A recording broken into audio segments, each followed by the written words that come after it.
So what these stripes are showing us is the average temperature around the world over the past 150, 200 years. What it's basically indicating is that what we know now is that the world is about 1 degree warmer on average than it was before the Victorian era, so before the Industrial Revolution, before we started digging up fossil fuels and burning them. So these days it's easy for us to know what the temperature is in different places around the world. We've got, we have the Met Office, we've got Met Offices all around the world, they're going out making measurements. You can imagine 150 years ago that was not the same. We didn't have thermometers everywhere, we didn't have people making these measurements. So actually, what they used to do in those days was ships that were moving around the world, they would put buckets over the side and bring those buckets back up, fill them up with water, bring them back over and measure the temperature. And actually we've got quite good records from around the world because of those measurements that they were making. They didn't know at the time that it was going to be useful now for looking at climate change, but they were making those measurements and that's actually really valuable. To look further back than that in time, so thousands of years, hundreds of thousands of years, that's when people use ice cores, so they kind of dig up big cylinders basically of ice that have bubbles contained in them that can be analysed and people can look at the temperature from further ago. But for the last 100 or so years, we actually have quite a good idea of what the temperature's been like and how much it's warmed up. So this is telling us it's about 1 degree warmer, and that probably doesn't sound that bad in the UK. We might think a 1 degree change is not, that's not really much of a difference, but this is the average for the whole planet. So basically we look at what's happening everywhere and it's kind of spread out over all the different countries of the world. So it isn't the same everywhere. That nowhere really has warmed up by exactly 1 degree, or very few places. What this map is showing us is when we look at just the year 2019 as an example, and we say, okay, how warm was it in 2019? And then we look back a few decades and see how that compares to the kind of average temperatures a few decades ago. What I'm trying to show you here is that there are lots of different colours. So some parts of the planet are orange, are red, so they've warmed up quite a lot over that time. But there's other places that are actually white. There's some even blue bits. So at that point in time, those parts of the world hadn't actually got that much warmer. So when we talk about 1 degree, that's because we've kind of smushed all of this together and we've said that's kind of the overall effect. So you can probably start to see from this that some parts of the planet are experiencing basically more climate change than others. So noticeably, at the very top of the planet, where we've got kind of North Russia, Canada, basically the North Pole, that's actually warming up the most. And that's a problem because there's an awful lot of ice up there most of the year. But you can also see that there's, down in the kind of tropical countries, in the big continents around the equator, that some countries are actually experiencing much more warming than others. So we can already start to see that climate change isn't necessarily affecting everybody by the same amount. And this is before we start thinking about what might happen in the future. This is just what's happened already. And thinking about the UK. Oh, sorry. Yep. Looking at the Shall I go back? map, Yep. is it coincidence that the sea areas seems to have the most constant temperatures? So, yeah, it is. That's a really good point, and I forgot to say that. So, yeah, the sea has warmed up less than the land. Yeah. And that's just to do with the kind of, basically the physics of how the planet works, is that the bits on land have warmed up more. So, and that's another problem, because that's where we all live. So you're quite right that if you look at if you averaged out all of the temperatures over the sea versus all the temperatures over the land, the sea temperature has changed less. That's true. Yeah, great question.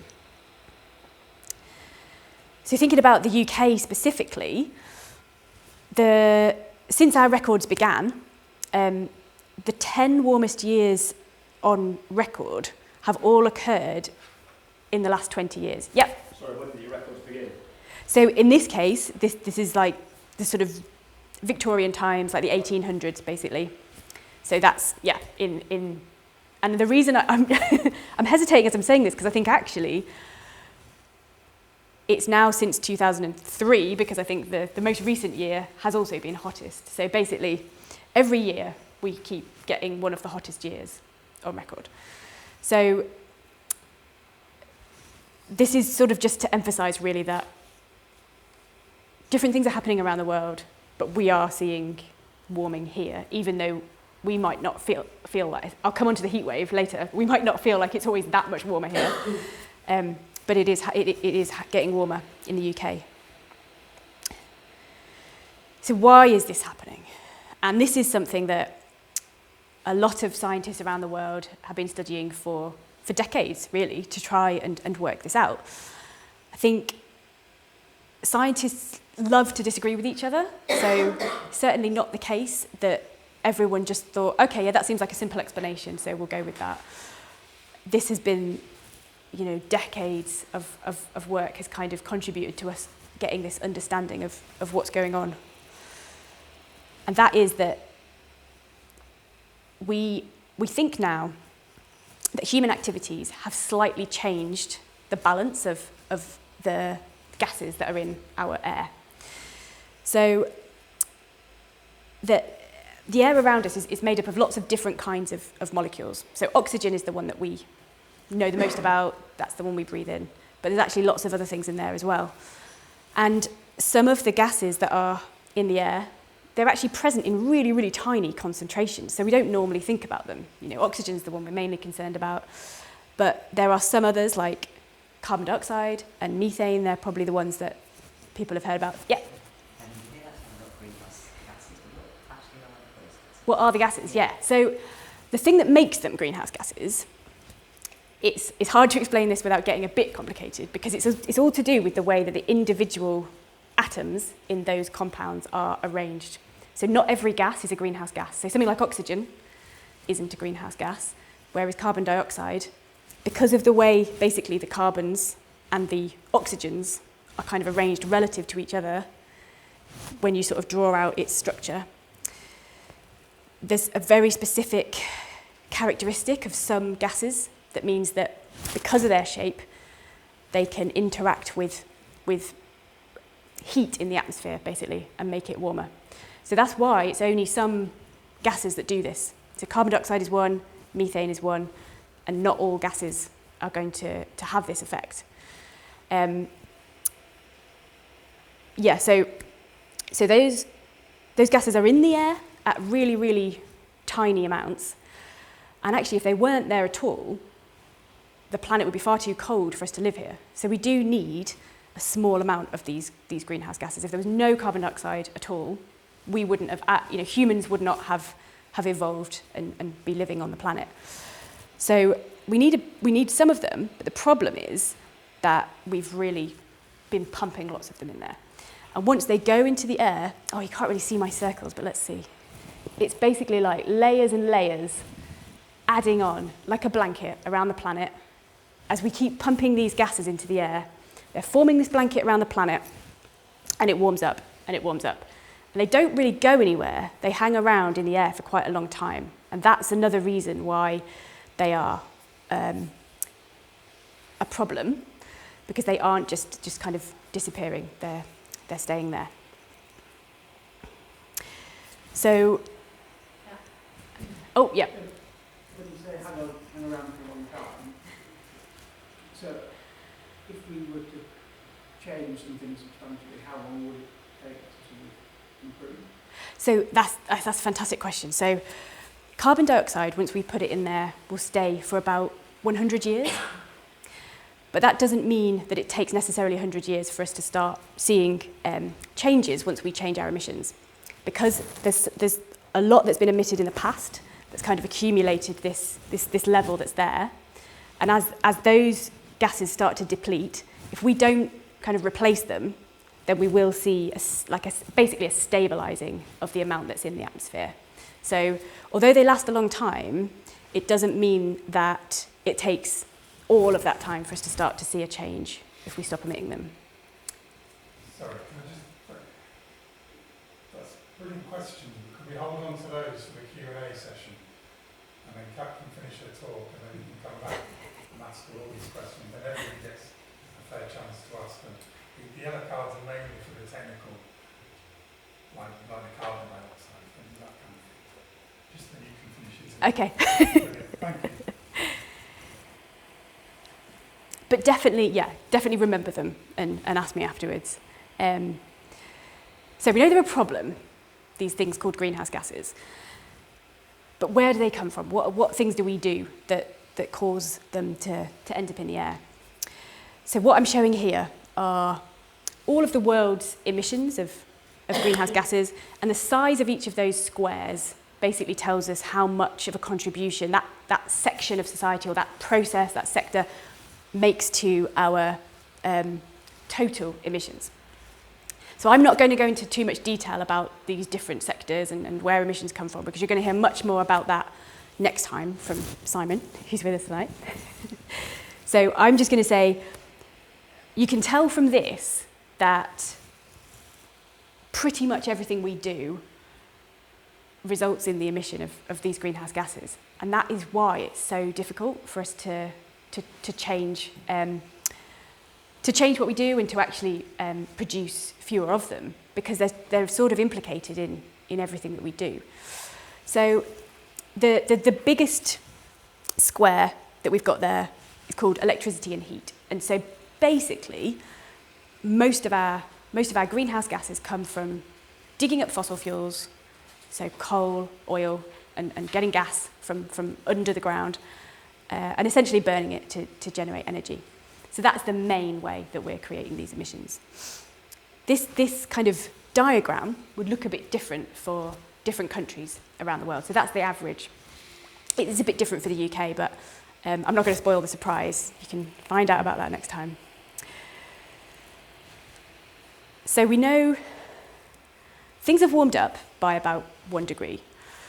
We know that that's because we've put these extra greenhouse gases into the air, and broadly where they come from. So as I said at the start, 1 degree of warming doesn't necessarily sound like a huge amount. And then we saw from the map that actually, in some places it's been much more than that, in some places it's been less than that. So it's a real mixture. But that isn't the only thing that's going on. So there are other things that are happening as a result of that, and they are causing real problems already. So the things I'm going to talk about now are essentially things that have happened already, and we can, the more climate change that happens in the future, the more warming that we see in the future, the more of these impacts we will see. So essentially that's kind of what we've got to think about, is where are we going to stop things? You know, how much of this are we going to allow to happen? So the pictures that I've got on here, in the top left-hand side, that is a photo taken from Pakistan for the recent floods that happened only this year. And these were the results of really, really extreme rainfall. It was unprecedented in terms of the amount of water that got basically rained out during that time. And scientists are pretty sure that it's not that floods like this would never happen ordinarily. It's just that climate change has made it more likely that it happens. So these things are going to happen more frequently in the future. So it's not that they didn't happen at all before, but we have made it more likely that things like this will happen. And you know, you don't have to kind of dig much into what's been happening as a result of the Pakistan floods to see how there's a real kind of cascade of issues that come from this, when people are displaced from their homes, when people's agricultural land is destroyed, essentially. So something that's happened as a result of climate change can have very far-reaching impacts for communities. What I'm showing in the top right-hand side is a polar bear balancing on some sea ice up at the North Pole. And what this is about is that as the climate warms, the ice that kind of it floats in these big chunks on the surface of the ocean. And as it gets warmer, that ice melts. And there's two things I want to tell you about that process. So as it gets warmer and the ice melts, you can see there that the ice is really, really bright white colour, and the ocean that's underneath is a much darker colour. So as the ice melts, it basically makes the surface of the planet up at the North Pole a darker colour and less reflective to the sun's energy. So it's a bit like if you go out on a sunny day, you can tell the difference if you're wearing a black t-shirt or if you wear a white t-shirt. Basically, if you're wearing a black t-shirt, you're just going to absorb that heat and you're going to get warmer. If you wear light colours, you're actually reflecting the sun's energy. So as the ice melts and more of this darker ocean is revealed underneath, that actually warms things up even more. So this is an example of where this impact of the climate change, which is to warm things up, has another consequence, which is the melting of the ice, which then actually acts to make the problem a bit worse. So it's like a feedback loop. So one thing happens, it causes another thing to happen, and that makes the problem we had in the first place even worse. And I wanted to show the polar bear because they're a good example of an animal that needs certain things in order to be able to hunt. And actually they need this. I don't know if anyone's been watching Frozen Planet, this series. There's been some particularly harrowing scenes actually of animals killing each other. But in one good example of that was that the polar bears, they need the sea ice, don't they, to hunt the seals. And when it's not there, they can't use that ice, they can't get food. So those animals are losing their habitat, they're losing their food source. It's really bad news for them. And again, that's another kind of, it's not a really obvious consequence of climate change, but it's something that is happening as a result.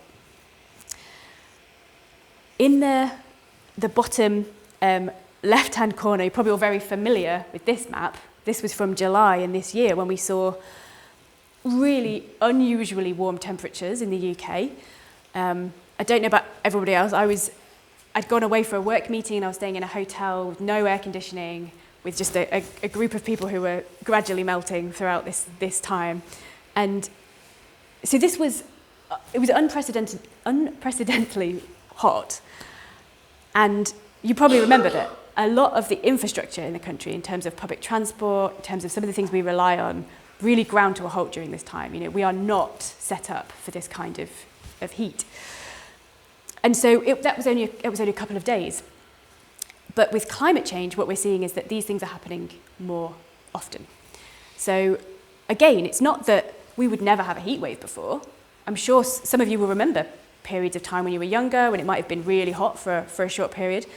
But what climate change is doing is making it more likely that these things will happen more often. So you can imagine if we had that kind of heat wave every year, you know, that kind of like our infrastructure really grinding to a halt every year. That's what we're kind of looking at here. And then another consequence in the bottom right-hand side, this is from a forest in Europe. So they've been experiencing really severe wildfires. And this basically happens again as a consequence of it's warmer, there's been less rain, so those forests are really dry, and they're then able to basically, when the fires happen, they kind of get out of control and spread much more widely than they would. And we've been seeing a sharp increase in the amount of these fires that have been happening. So, that all sounds pretty bleak, and I am sorry about that. But what happens in the future is still within our power to change. So all of those things that I described, that is what's happening already. You know, that's the situation we're in. We can't undo that. But how bad things get in the future is absolutely up to us. It's up to how much we carry on emitting greenhouse gases, basically. That's what it comes down to. You might have heard people talk about something called the Paris Agreement, and this was basically all the governments around the world kind of got together and said, okay, yeah, climate change is a problem. We've looked at what could happen in the future if we don't do anything about it, and we think that we need to stop the climate from warming more than 2 degrees. So at the start, I said we've already warmed the climate by 1 degree. And then they kind of said, well, actually, though, looking at it, it would be better if it didn't warm by more than 1.5 degrees. So we're talking about kind of small changes, but that's not a lot of leeway from where we are now. You know, we've already had 1 degree of warming, and actually, collectively around the world, governments have said we want to limit the warming to less than 1.5 degrees. So the rate at which the planet is warming at the moment means that if we didn't do anything about it, we didn't change over the next decade, then temperatures will continue to increase, and actually we would hit that 1.5 degrees that we've decided is what we don't want to go past. We'd hit that. It could potentially be as early as 2030, so that's just 8 years' time. So you might hear kind of news reports that say, oh, we've got 10 years to save the planet, 12 years to save the planet, 8 years to save the planet, and that's what they're talking about, because potentially we could sort of cross over that boundary within that time. But I would say it's not really about, you know, a particular date that we cross over a particular temperature. It's about trying to really limit the damage beyond what we've done already and minimise those impacts as much as possible.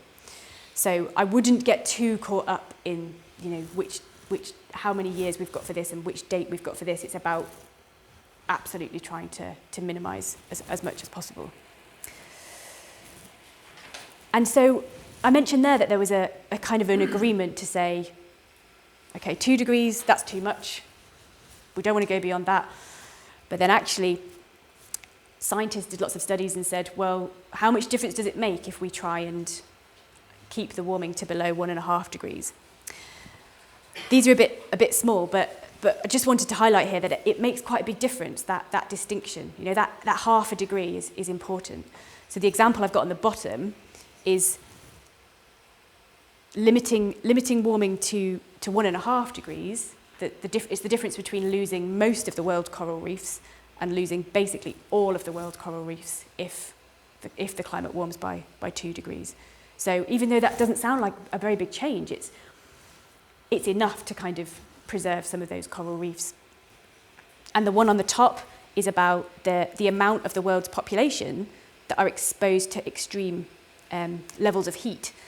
And you can see that, again, if we can limit the warming to 1.5 degrees, then we're reducing the amount of the world's population that's going to be exposed to that heat. So it's all about minimising the amount of risk, the amount of damage that is going to be caused, really. So this graph's a bit complicated, but really what it's showing is that the different coloured shaded areas are different versions of the future. If we, in the red bit, don't have any climate change policies at all, we just carry on emitting, essentially as we are. And then the colours lower down are what happens if we have different levels of policies, you know, how seriously we take things and how much we try and reduce our emissions. And it's only the lines at the very, very bottom that are able to keep the warming, the amount of warming that we would see, to that kind of critical threshold that we've decided we want to try and limit it to, so 1.5 degrees or 2 degrees. And they involve really quickly and sustained, you know, keeping it up, reductions in our emissions. And what it actually boils down to is that if we do want to limit warming to that 1.5 degrees, we basically need to cut our emissions of greenhouse gases in half during the next decade. So people talk about, you know, what's going to happen in 2050, in 2100, but these things they're all quite a long time away. I think really we need to focus on what do we need to do now and in the next few years. So, and I think that helps when we're thinking about, you know, whatever sector it is, whatever process it is, whatever, if it's transport, if it's how we heat our homes, we need to find a way of cutting the greenhouse gases that process produces in half, basically, in the next decade, and more if we can. And then I just wanted to finish by saying I've tried to give you a bit of an overview there of some of the key things that are important in terms of climate change, but it can only be an overview in half an hour or so. And I'm very happy to answer your questions afterwards, but there will be things that you think of later, or there'll be things that you want to tell other people about that I haven't covered. So I wanted to just highlight this. It's a series of videos that the University of Leeds has made, and it's all about climate change in different aspects of it, different impacts, different things that cause it. And it's a series of videos from different scientists. So if that's something that you're interested in, you want to maybe share the videos with other people who you're talking to about climate change, then I'll make sure that the organisers have got these links, and you can check those out, see if there's anything that's helpful for you. So, yeah, what I want to leave you with is, we know that the climate is changing, and we know that it's not happening the same amount everywhere around the planet. The future changes to the climate that occur from now onwards will be determined by what we do as a society in terms of our emissions. And a really key thing is that whilst in the UK we are already seeing the impacts of climate change, but we are not seeing the worst of them by any stretch. And the people around the world who have probably contributed the least to the problem of climate change are actually living in places that are going to be hit the hardest. So it really is a very unfair problem that we've created. But actually we do know what we need to do. We need to find the solutions of how we're going to do it, but we know what it is we need to do. We need to reduce those emissions. So it's going to take people from every kind of walk of life to kind of come together and find ways of doing this. But that is what we need to do. And so as I say, very, very happy to answer your questions afterwards. But I'll let you have some time to think about what those questions might be. Okay?